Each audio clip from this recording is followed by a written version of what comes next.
Welcome to என்மேக்ஸ் சிவல் முத்துக்கணி. இந்த வீடியோவில் நம்ம பார்க்க போகிறது இன்ட்ரோடக்ஷன் டு ட்ரிக்னாமெட்ரியில் அந்த ரேஷியோ டேபிள் எழுத போகிறோம். ரொம்ப ஈஸி. இது நம்ம ஃபஸ்ட்டு சைனோடது ஞாபகம் வச்சுருந்தீங்கன்னா எழுதிடலாம். சைன் 0 0, சைன் 30 1/2, சைன் 45, சைன் 45 என்ன வந்துச்சு 1/√2, சைன் 60 √3/2, sin 91. ஸோ உங்களுக்கு ரேஷியோ எடுத்து போட முடியலனாலும் இந்த ஃபர்ஸ்ட் லைன் மட்டும் மெமரைஸ் பண்ணிட்டீங்கன்னா அதுக்கப்புறம் அடுத்த 5 ரேஷியோமே சூப்பராக எழுதிடலாம். இப்போ இங்கே எங்கே முடிஞ்சிச்சோ அதை அப்படியே உல்ட்டாவாக இந்த ரிவர்ஸில் எழுதிட்டு வந்துட வேண்டியதுதான். 1/√2, 1/2, 0. அவ்வளோதான் செகண்ட். தேர்ட் எழுதுறது சைன் டிவைடட் பை காஸ். அப்போ 0 divided by anything 0. 1/2 divided by √3/2. So denominator cancel ஆயிரும். 1/√3. நெக்ஸ்ட்டு இது ரெண்டுமே ஒரே வேல்யூ தான். ஸோ கட் பண்ணால் 1. tan 45 1. கரெக்டாக வந்துருச்சுங்களா?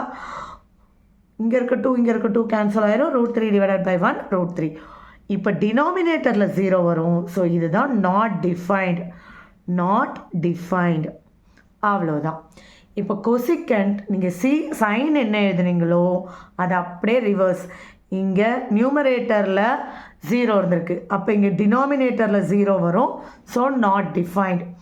இங்கே டினாமினேட்டர் நியூமரேட்டராக மாறிடும். 2 divided by 1, √2 divided by 1, 2 divided by √3, 1 divided by 1. அப்போ சீக்கண்ட் என்ன வரும்? காஸோட ரெசிப்ரோக்கல் 1, 2 divided by √3, √2, 2. நியூமரேட்டரில் இருந்திருக்கு. ஸோ இங்கே வரும்போது டினாமினேட்டருக்கு போயிடும். Not defined.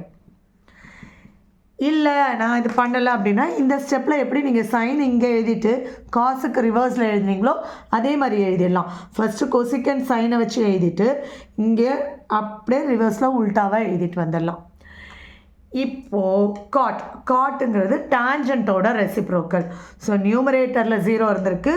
இங்கே டினாமினேட்டருக்கு போயிருந்திருக்கும். So not define. 2/1ன்னு இருந்து 1/√3. ஸோ √3 1/√3. இங்கே டினாமினேட்டரில் 0 இருந்ததுனால தான் நாட் டிஃபைன். ஸோ நியூமரேட்டரில் தூக்கி போட்டுடணும். அவ்வளோதான் ட்ரிக்னாமெட்ரிக் டேபிள்.